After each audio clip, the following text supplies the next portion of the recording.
Afternoon, everyone, and welcome to this important, meaningful program.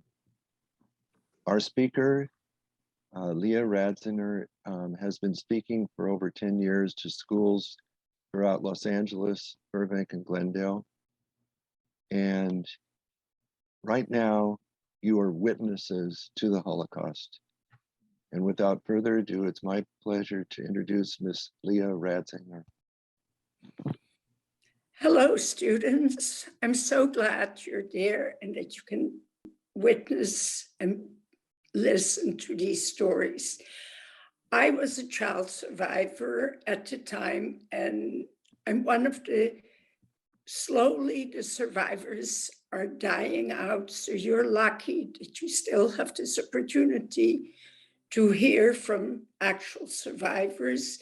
And we hope that you will be able to tell these stories to others, your family and other people that will not have the opportunity to actually hear a living survivor. My name is Lea Radziner, and I was born in the city of Amsterdam, which is in Holland. Amsterdam is also the city where Anne Frank was born.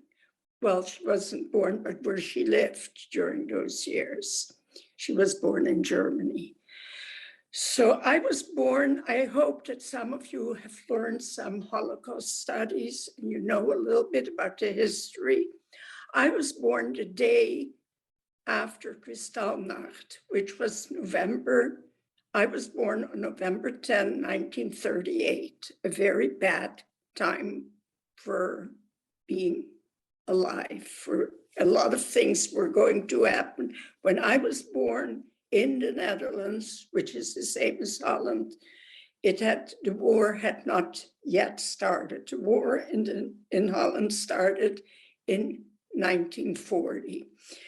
So my parents both were immigrants from Poland.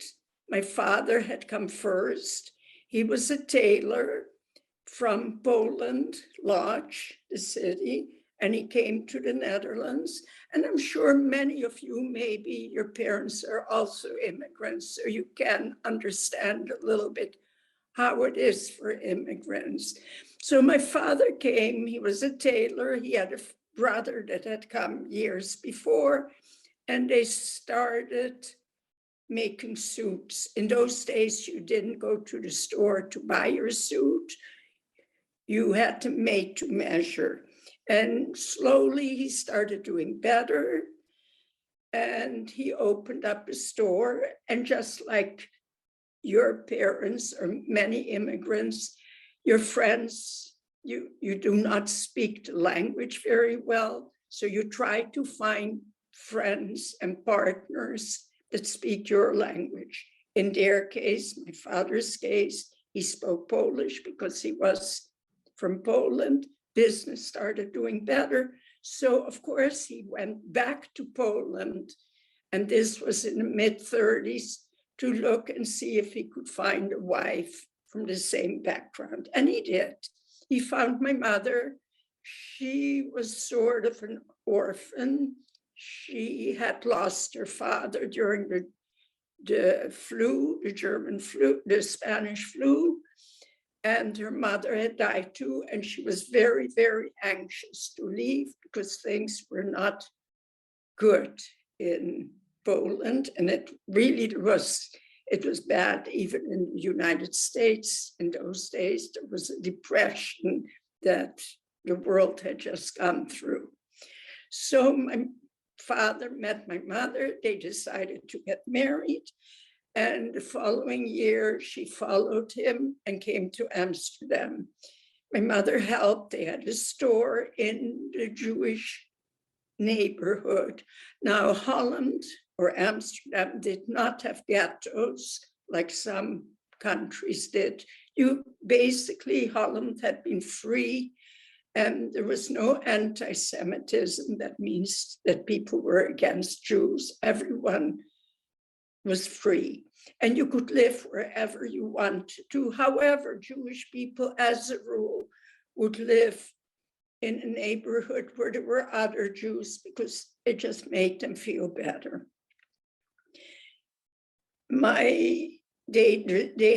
They lived in an apartment and the store was downstairs. Like I said, my mother helped and we lived upstairs. And when my mother was helping, there was a housekeeper at home that took care of myself and my sister. My sister was born the 8th of January, 1941. The war started in 1940, so it already was bad. But in the beginning of the war, the Germans, the Nazis, sort of let things go by themselves, and it was not so drastic, all the rules that they had. But on the day that a few weeks after my sister was born, it was a Sunday morning, my father said to my mother, you know, I have to go in town today. I have to do something, so I'm going to the Jewish quarter to buy some fabrics and stuff, and I'll be back for lunch. And he left. And lunchtime came and went, and my mother kept on waiting, and she thought, where in the world is her husband? And he didn't show up. And it went on and on. And of course, pretty soon she started looking and contacted police and found out that on that day, it's just bad luck, the Germans decided there had been a protest of Jews in Amsterdam a few days before, and the Germans, the Nazis, decided to punish the Jews. So I don't know how many of you know how the city of Amsterdam is, but there are canals with drawbridges. So the Germans decided to lift up the bridge, and that way the reason they had those bridges is that so boats could go through. And when they lifted the bridge, you had to wait for the bridge to come back down, and you could go back to where you were going. By that time, my father already had to wear a star on his suit that said that you're a Jew. All the Jews in all the occupied countries had to wear a star, and it depended which country you were from. In Holland, it was written in Dutch that you were a Jew. So when they raised the bridges, suddenly all these soldiers, Dutch sympathizers and the actual SS soldiers came, and they started picking up Jews. The idea was to pick up about 450 young men between the ages of 18 and 35. My father fit that category. And also, what I forgot to tell you, that Jewish people in those days, now it's more mixed and it's not as pronounced as it was then. They looked very different. You had dark hair, your darker complexion, and my father certainly fitted that. So they had no trouble at all seeing who was Jewish and who wasn't. And of course, my father and all these other young students, a lot of young students, young family men, were in no time picked up. They took the men and put them in trucks. And after a while that they had enough, they took them to a camp. It was not a concentration camp, but it was a camp. And they took all these men there. The men had no idea what was happening. They found out pretty soon, just like the families found out. And the men stayed a few days there at that camp. And eventually they were taken by train to a camp in Germany, Buchenwald, and then on to another very, very bad camp called Mauthausen, which was in Austria. Of the 400 plus men that were picked up, only 2 of the men were able to return eventually, because somehow by pure luck and everything during the war was luck. Even my surviving was luck. You had to be lucky, especially if you were a child. At that time, I was about 3 years old. So in any case, my father was killed in Mount House. None of those men returned. Now the wives or mothers, in the meantime, it was getting worse and worse, the situation. My mother in the beginning was able to keep the store going, but eventually it became too difficult. And she decided that you were starting to get notifications that you had to appear at a certain place in Amsterdam. Amsterdam was where most of the Jews from Netherlands lived. They used to have about 147,000 Jews in Holland before the war. At the end, 107,000 of those were killed. So the majority of Jews in the Netherlands were killed. So my mother started seeing after a year that it was getting very dangerous, and you were starting to get letters that you had to show yourself, appear, and then the Germans first, they said, oh, we want you to come, and you cannot live anymore in the Netherlands, Holland, but you can go to the east. We have countries and we'll have farms for you, places there, and you can live there. And actually some of the people thought that it would be better to do that.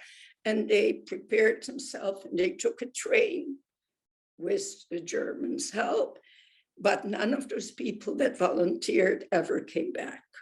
So my mother decided, and this happened in 42, decided not to obey and not to do that. And she decided that the way she was going to save herself, she would try to make it into Switzerland. And by the way, during World War I, Holland had been neutral. There had been no war in World War I in Holland, Switzerland, not either. But in Switzerland in 42, Switzerland still was neutral and free. So my mother's plan was to escape to Switzerland, but she knew that with two little girls. Remember, my sister was 2 years younger and also was very Semitic, very dark looking like I was. And my mother was a little bit lighter. And my mother herself, you can bleach yourself to look even lighter. So she didn't look as Jewish. But my sister and me, we looked very Jewish. And just by looking at us, people would know, oh, they're the Jews, let's pick them up. So what my mother decided to do is she was going to try to escape to Switzerland. And she had figured out that it would be way too difficult to do that with the two children. So she asked a housekeeper we had if she would take care of my sister, and she asked an aunt of mine, who for some reason still was free and could do things, if she would take care of me. And now remember, I'm making this all a little bit short because the story gets too complicated, there's too much there. So I ended up going, my sister went to the housekeeper, I went to my aunt and uncle, and I was there, and of course I knew my aunt and uncle, and I was somewhat happy. And if you're a small child of 3, and maybe you know that from your cousins and your brothers and sisters, you forget very, very fast what your prior life was like. And I was with my aunt and uncle, liked it there, and I would be playing in the street where they lived. After a little while, my aunt told me the kids started calling me dirty Jews and saying all kinds of bad things. So my aunt decided that it was getting to be too dangerous for me to stay there. And she got in touch with the resistance. Now, the resistance or underground are people that decided that they didn't like it, that the Germans had invaded their country and that they were no longer in charge of things, and they didn't like what was happening to the Jews. And a lot of these resistance workers were young people a little bit older than what you are. And they decided, even though it was very, very dangerous, that they would form groups and try to save as many Jewish people as possible. So my aunt was able to get in touch with the underground. When I say underground or resistance workers, it's the same thing. And she found a place for me where there were many other young adults. I was the youngest, and I was at that house for a short while. But then, as luck would have it, somebody said that the next day they found out that there were Jews in that house. The next day, they were going to come and pick all these kids and the people that owned that house, that were taking care of us. They would take us. And if you were helping a Jew, that was, you could be killed for that. So really fast, they got to their sources, and they found other places for me and for other children at different houses. I would be with strangers. So I was in one place and then in another place. It was not easy to find houses or people that would be willing to take care of you. In any case, I was in different kind of places, and we don't know exactly. I have some ideas, but we don't know anything for sure because no one wrote anything. It was all word of mouth because you didn't want to have anything written because then the Germans or the sympathizers could find out. So I might have been, I went, like I said, I was in a very bad state, but in the meantime, there were all these resistance workers and people that were organizing. So I was living in Amsterdam when all this started. And the country, it's a small country, and the north of the country, most of the people were blonde, more blonde. And in the south, they are darker. So the resistance workers had decided that the dark-haired children or adults would go to the south to fit better with those people, even though we still looked a little bit different. And the blonde ones would go to the north. The blonde ones, they would communicate with the people in the north. We have a shipment of tea that we are going to send you. The tea meant they were talking in code. That meant they were going to send blonde children. And if they said we have a shipment of 10 pounds of coffee, that meant they were going to send 10 children that were dark. So in my case, I was dark. So of course, they were going to send me to the south. And in the meantime, the church got involved too. In the south, there were a lot of Catholic people. And the churches got involved, and the priests would say, when the people went to church on Sundays, they would say, is there anyone here that would be willing to have a child to take care of? And some people did. And the town where I eventually went was in the south of the country because I was dark, and the people had said in church they would love to have a little girl. So one day, and that's the first thing I remember, I was on a train and going south with a bunch of other people. There were 2 adult women that were taking care of us. And every so often the train would stop, and then some child would get off, and then the adult would come back without those children. I was the last one that left a train when we were in the south of Holland, in the province of Limburg.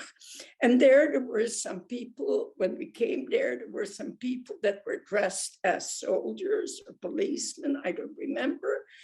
And they were waiting for me. But these, remember, they were the good guys. They pretended to maybe be bad, but they were not.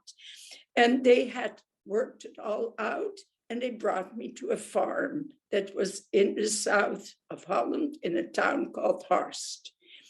And I was introduced to the people. There was mother and father, who I called uncle and aunt, but they were, of course, not my real uncle and aunt, but that's how you used to name them. And they had 3 children that were much older. They had a son of about 17, and they had 2 daughters, one of 19 and one of 21. In the beginning, I heard that my clothes were in tatters, my shoes were all torn. I was full of sores. I was a mess. And of course I was scared, but I was already so traumatized from before. And I was lucky that I was very, very good. So the people, in the beginning, it was difficult, but I started to feel they treated me well. They were wonderful to me, and they started getting attached to me just like I did. And they had already, while I was there, and slowly it got better in the beginning. Like I said, it was difficult, but I had forgotten totally by that time about my mother, my father, my sister, about anything that had happened before. By that time, I was about 4 years old. So then they had told me what they do with me if some people were told that there was a Jewish person in that house. So they had prepared me for that. And they had decided that in the living room there was a cabinet, and they would put me in back of the cabinet, and they told me about it beforehand. So one day, my hiding father said to me, you know, we have to hide you in back of that cabinet now because someone found out that you're living here and we don't want you to find you. So you go behind that cabinet. And they had put, the cabinet had legs. So if you looked under it, of course, you could see little feet if they would put me there, but they had put a crate there. And they moved the cabinet and they put me on top of the crate, and then they pushed that cabinet back. And they said, now you stand there, no matter what you hear, don't breathe, don't sigh, don't do anything, just be still. And pretty soon there was knocking at the door, and they say, open up, open up.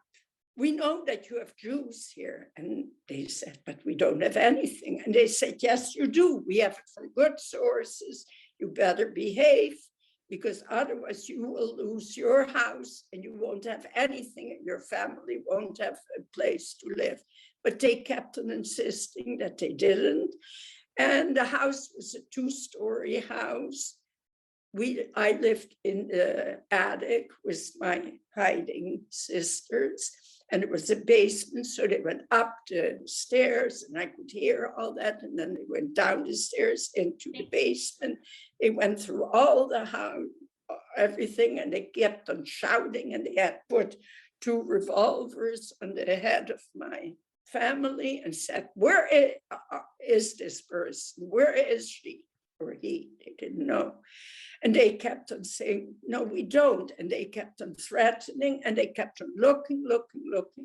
And I kept on being very quiet, because their lives were in danger if I had made a sound, but I didn't. And after they looked forever, they didn't find, they left. And my family was very happy. They said, oh, you did a wonderful job, thank you. And they were so happy. And the war kept going. The war was bad. You know, there were airplanes that would fall nearby. And for a while, we had to live in a bunker when they knew that the bombs were falling, a little bit similar to the stories you hear now of Ukraine, unfortunately.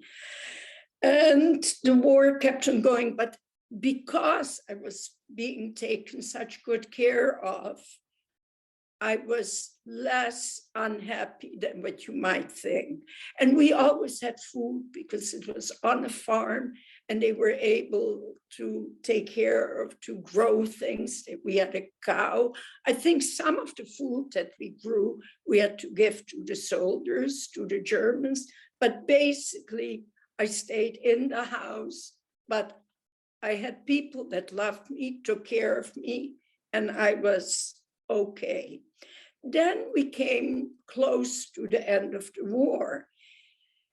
And the British liberated us. We were liberated a little bit earlier than the rest of Holland. We were liberated in October 1944. And then pretty soon, my family, my hiding family said to me, you know, we heard that your mother might come and wants to see you and might take you back to the city. And when they said that to me, I was terribly upset and I didn't want to know anything about it. Well, one day my mother, meanwhile, had been all this time in Germany, in Switzerland, and she came back to the Netherlands, found my aunt and uncle. They found my sister. My aunt had been in touch with my sister, but she had tried to find me, but couldn't. And when my mother came back, she was very happy to find all of them. And she kissed, of course, my little sister and said, but where is my big girl? And he said, unfortunately, we've been trying to find her. There's no way, we don't know where she is. And my mother said, well, what do I do now? And my mother had some old pictures of me. And of course, if you looked at the pictures, okay, first she put an ad in the paper, but there were lots of children that had ads in the paper. Everyone was looking for everyone and no one could find me. So she said, what do I do now?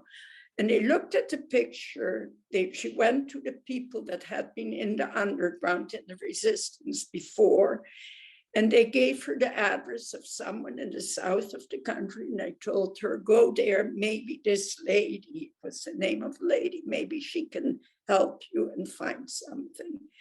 So she did go there, which was hard to do because there was no trains, no roads, everything was difficult. This was 1945, May 45, probably. So she came to that house of that lady and she showed her the pictures. She said, I lost my child. And she tells the whole story. Do you think by any chance that you might know where she is? And she showed her the picture. And because I was dark, I went to the south. And sure enough, they knew where she was. And they sent my mother to that house on the farm where I was. So now I proceed to the part that my mother suddenly appeared, started talking to my hiding family and told them the whole story. And that they introduced me to my mother, who I hadn't seen for 3-4 years. And my first reaction was to hide behind the skirt of my aunt. And I didn't cry, but I was very terrified and was not happy. I kept on saying, I don't want to go anywhere. I want to stay here. This is where I belong. And I love it. And I do not want to go to Amsterdam. Of course, I didn't even know that there was a sister. I didn't know that my mother was alone. I didn't know anything. I just wanted to stay there. And my mother was pretty good, and she stayed for a little bit at a farmhouse. We stayed there through 2-3 days. And then my aunt said to her, you know, she said to me, you have to go with your mother back to the city and meet your sister and the rest of your family, whoever is still alive. So my mother took me and I went to Amsterdam, and my mother was really good. But it was a hard job taking a child that was so traumatized and didn't want to be there. And all I did was cry. In the morning, I started going to school. We would walk to school. And when we came to the canals, I had to walk by the canals. I would start vomiting. I was crying. I was unhappy. And my mother did her best to keep it going, but it didn't work so well. And she didn't know what to do. And I didn't know it, but when she saw how hard it was, she got in touch with my hiding family. She wrote a letter. In those days, that farmhouse, and it had nothing to do with the war really, but there was no running water, no telephones. There was an outhouse. It all was very primitive. In the city, they did have telephones and it was more modern, but out in the country where we lived, there was nothing, not even roads that were paved. But you see, I liked it regardless of anything. So my mother got in touch by writing to the Hiding family and told them how I was doing and that I was so unhappy, and asked what could they maybe take me back to the farm. So one day I came back from school and there were my two Hiding sisters. Remember, they were in their early 20s by then. And of course, I was really, really happy to see them. And they said to me, would you like to go back to the farm? And of course, I said yes. And they took me and I started going to school there for the first time. By then I was about 5 years old. But by then I knew, and they kept telling me, probably my Hiding family, that I had to go back to my real family. But in the beginning they didn't. And then they said to me, you know that we love you and we would love you to stay here forever, but you can't because you belong to your mother. So then they said, you know what, if you go back to your mother, we make a deal with you that you get to come whenever there's a vacation or a long, long weekend. By then the trains were working, even though it took a long time. You can come back and be with us. And we did that. I went back to the city, learned to live with my mother, got to know my sister, and we started going on vacations to the farmhouse. In the meantime, of course, I got to know my sister, and she loved it at that farmhouse too, with my family, and wanted to always be with us. So we went for a couple of years, exactly like what my mother and what my Hiding family had promised. They did that. But meanwhile, my mother remarried.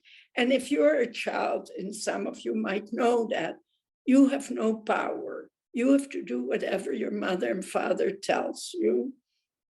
And my mother remarried, I have a half brother who happens to live here in Los Angeles now. And they decided to go to Argentina. So my mother and new father, stepfather, and my little brother left for Argentina. We stayed in Amsterdam under the supervision of some friends of my mother for another year.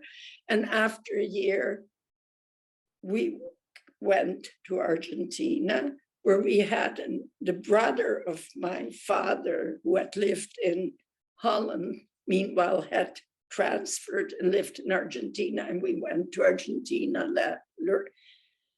and started.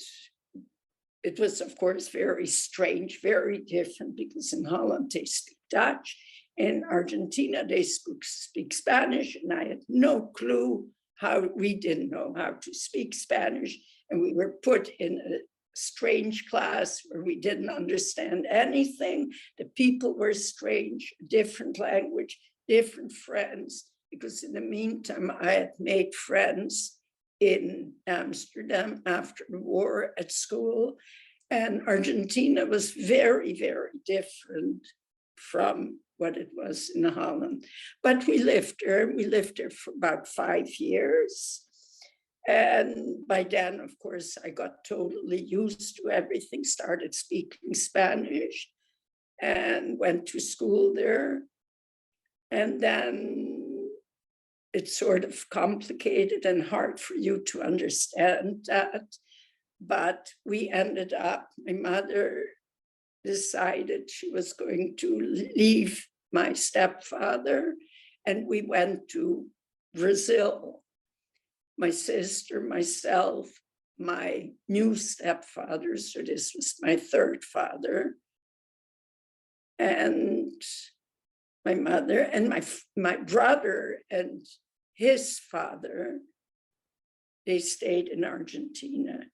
I lived I started going to school in Brazil. By then, they speak a different language. They speak Portuguese in Brazil. In Argentina, they speak Spanish. So I started going to school in Brazil. And after a few years, by then I was about 18, I started to work there in an office. And one of our old friends from the Netherlands, who was about 6 years older than I was, but his family had all died too, except for a sister of his, and he lived in Holland, and he had moved to the United States to his hiding family. They had moved to Artesia here in Southern California, and he came here to California, and then he was drafted and he had to serve in Korea. And when he came back from Korea, he decided to visit his sister who lived by then in Holland, and he came to visit us because we were old friends in Brazil. And when he came, and we fell in love, and he went back to, he had come to visit us in Brazil. He went back to California. I followed him a year later, and I've lived here ever since. I have 2 children who by now are, of course, much older. My grandchildren are probably older than you are. And the people that are, the reason I was saved is because that hiding family where I stayed, they put their life in danger by taking me in and being so good to me. And because I'm Jewish, and this country, Israel, decided to do something special for all these people that put their life in danger and had made it possible for Jewish people to be saved. They had a special honor they were doing. You could apply and give the name of the people that saved you. And the Israeli government, they were very, very tough. They took a lot of information to make sure that this really did happen. And they were not allowed to take any people that were being paid for taking children or adults that their life was really at risk. And for that, if they were approved, they called them the righteous among the nation, and they got a special award. So the people where I was in hiding, they were eventually, I had to apply for that. And they did a lot of research to make sure that what I said was all true. And eventually they were recommended to become the righteous among the nations. However, I was not allowed to include my hiding brother and the 2 sisters, so it was only the parents. And unfortunately, the parents, meanwhile, had died, but it still was an honor, and they got an award. And now, all these years later, I want you to know that I'm still in touch with my hiding family. The father, mother, of course, they had died way early. And only a year ago, the last of the 3 children that they had, and they got married, all of them died. But now it's the grandchildren that are still alive. And I'm still friends with them, and I still write them, and we're still in touch with them. And I know everything about them, and they want to know about me. And I'm grateful, of course, that they saved my life. And I think I'm going to stop here. I don't know if you maybe will have a few minutes to ask some questions. I leave it up to you. Let's Students, please give Ms. Radziner applause. Thank you so much. You're very, very welcome. But I was And wondering, I hope that people will not forget these stories because, like I said, we're the last survivors, and then it's up to you to remember and repeat some of what you hear. And maybe if you go to one of the Jewish museums, Holocaust museums that they have here in the city, you can even find a book that I belong to a group of child survivors here in Los Angeles, and we published a book that's called How We Survive, and my story is in it too. There are 52 stories. so I just want to say something before we get to the questions, is that students, these days, we find that bigotry, racism, and hate are still exist in this country and around the world. And it becomes your responsibility to say something and do something about it, because hate does not go away by itself. So you need to think about what you've heard today and learn from it. It's very important that you take the lessons of the Holocaust and apply them to today. So we have a question: what happened to your sister? My sister now lives in Brazil, in Sao Paulo. And the funny thing is, when I first moved away, it was a big deal to talk on the telephone, and it was very seldom that we could afford to talk.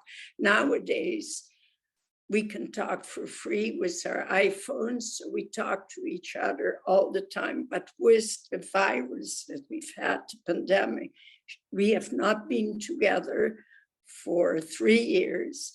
And in 2 weeks, she is going to come here for the first time after 3 years. And thank goodness we're still alive and we're healthy, and hopefully it'll work and we'll be together. That's wonderful.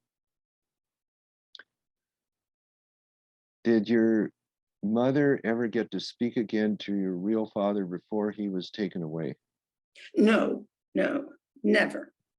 And the sad thing, there's a lot of research going on. So I recently was able to get a book of a professor that wrote about the story because this was the first razzia pickup that they had in Amsterdam when the war started. And they did a whole research on how it worked. And if you read the stories about what they did to these men, it's incredible. But they all, like I said, except for 2 people, they all died.